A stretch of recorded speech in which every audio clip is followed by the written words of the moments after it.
Open your mind. Halaka Media, the signature of quality and expression. Pioneering production. Trilling Dolby Pro Logic surround sound. Innovative, captivating. Compelling audio range.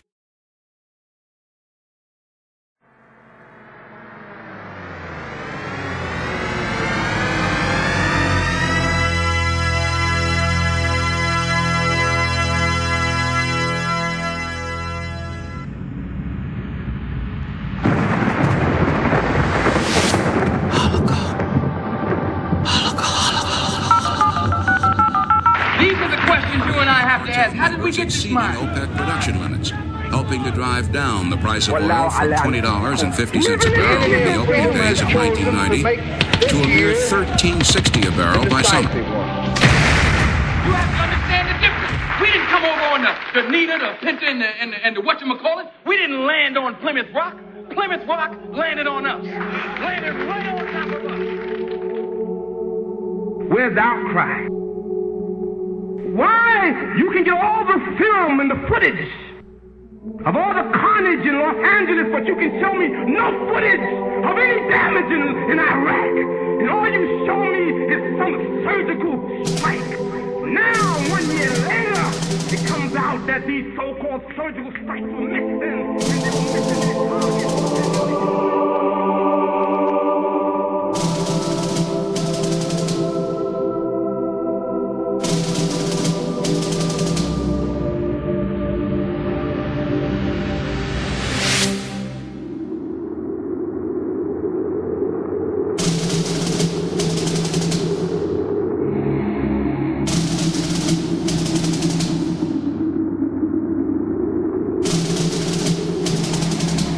August 2nd, 1990.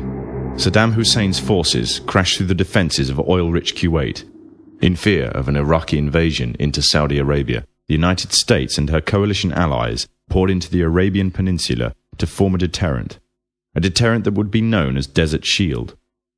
The result was a series of diplomatic talks, negotiations and counter-negotiations that rapidly declined into a no-hope situation.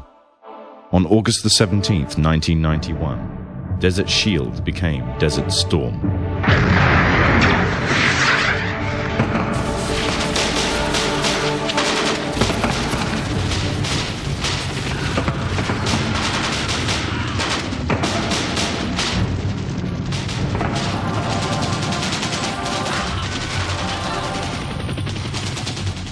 The conflict was witnessed by millions through the eye of CNN and the BBC, showing propaganda of the systematic eradication of Saddam's forces by a coalition far superior in technological, political, and economic power.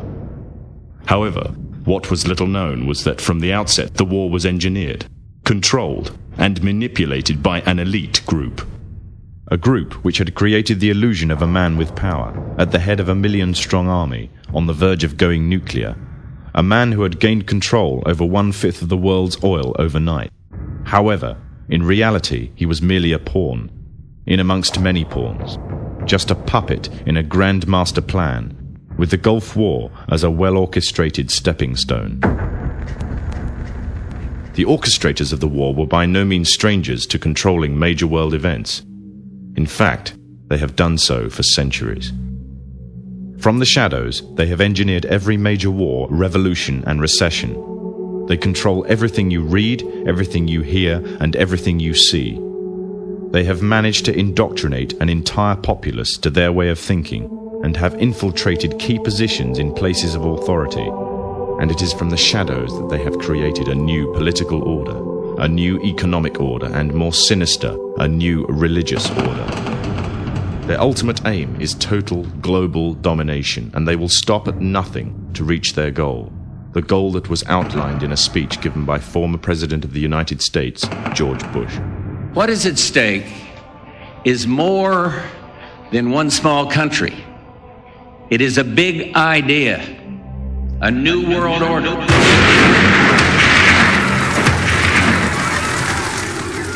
However, the origins of this global plan were not created in the offices of the White House. In reality, their roots lay in another war. This time, the year is 1095, and the place, Clermont, France.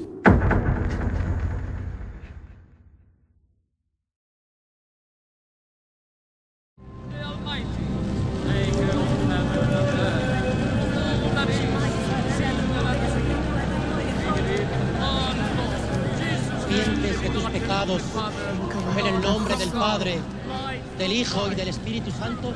11th century Europe was ruled by the Church, which held a firm grip on the hearts and minds of the people.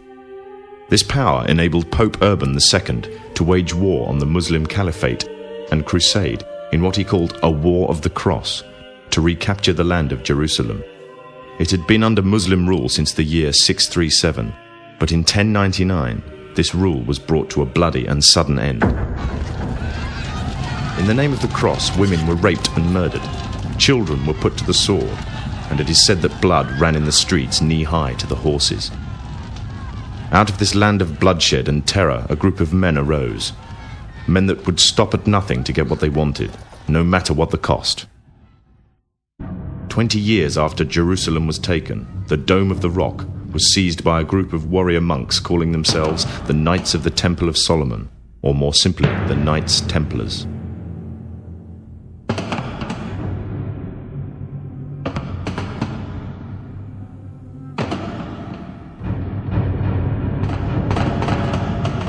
In Jerusalem, the Templars began to deviate further and further away from the practices of Christianity. They learnt the secret arts of the Kabbalah, an ancient form of Jewish magic, along with its dark rites and rituals.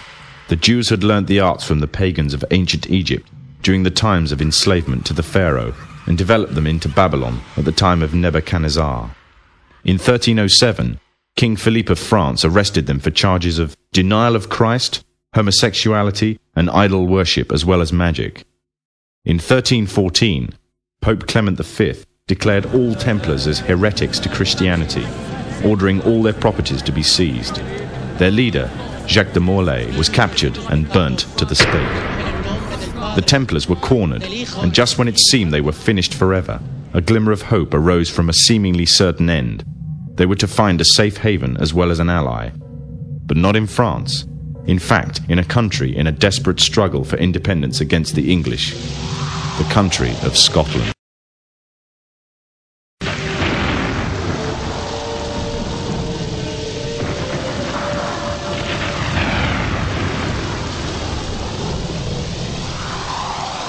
For some, Scotland's hope of independence had died with the death of William Wallace. However, to the King of Scotland, Robert the Bruce, the arrival of the Templars gave him a new secret weapon.